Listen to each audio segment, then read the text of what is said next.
Now, Senzo Meyiwa's friend, Tumelo Madlala, has maintained that he knows nothing about what happened to the rest of the empty alcohol cans after the soccer star was taken to hospital. Earlier, the defense alleged that the cans were removed from the scene in a move viewed as tampering with the evidence. Madlala, who was present in the house when the former Bafana Bafana captain Senzo Meyiwa was shot dead in 2014, has concluded his testimony. Our reporter Linda Mnisi is following the case for us and joins us now in studio. Linda, it looks like the best friend is really sticking to his version of events. Yes, indeed, particularly when it comes to those cans. You'll remember after Senzo Meyiwa was shot, he said they didn't spend much time, in the house. They went to the hospital, taking him to the hospital using his car. Kelly Kumalo was driving. But also, you'll remember before the shooting, there was drinking that was taking place in the house. He, together with all the other occupants of the house, were drinking. And the question now was, what happened to the cans that were inside the house? The ones that you were drinking. What happened to those? Because according to the picture evidence that was beamed in court, the only cans that were found by police were 2. And he says they had consumed more alcohol. And he said, well, I don't know if they were removed. It's possible that they were removed. So I can't really say anything about those cans. But he was also later asked about, the description of the intruders. You'll remember he was quite adamant that he saw, the second intruder being Bongani Ntanzi. He pointed Bongani Ntanzi as having been the second intruder. So he was asked, when the memory was still fresh in your mind, just after the incident, which description did you give to the police? Did you give the description of the first intruder or the second intruder? Let's take a listen. The question is, at the time when you made the statement, before anybody was arrested, did you give a description? You will correct me if that's not your question. Yes, did you give a description of any suspect? And specifically, did you give a description of accused number 2 before anybody was arrested? Yes,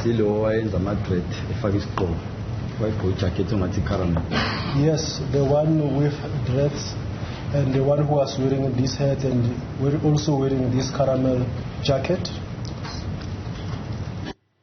The interesting part about this bite, Clement, and the description that he says he gave to the police at the time is that the person he's describing here is someone who he told the court he didn't look at directly because he was carrying a gun.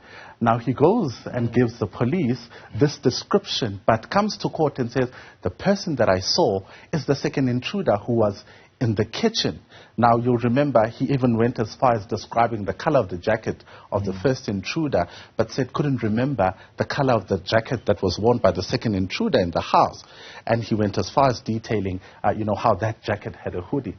Now, the question is, because you're so adamant that you saw the second intruder, was he wearing a hoodie at the time? Let's take a listen.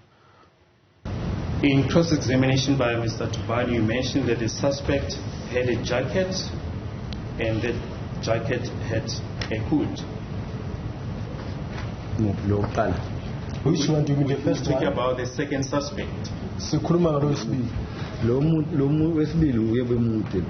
afake ijacket ngathi ngewuthi lo ngasayikhumbula ukhala wayo because manje ngiyabuza ngisakhumbula ukhala kodwa befake ijacket eyihuthi. The second one who was told is the one who was wearing a jacket, even though I don't recall the color of the jacket. That jacket had a hood. Yes, that is the point. You remember as whether the hood was on or not? I think singaphakathi endlini bingasayigqokile because bingasayigqokile singaphakathi endlini. So the second intruder did not wear a hat. This is the person that you saw, but when the memory was still fresh in your mind, you did not give that description to the police. Very interesting. So what happens next, Linda? He's concluded his testimony. Who's next?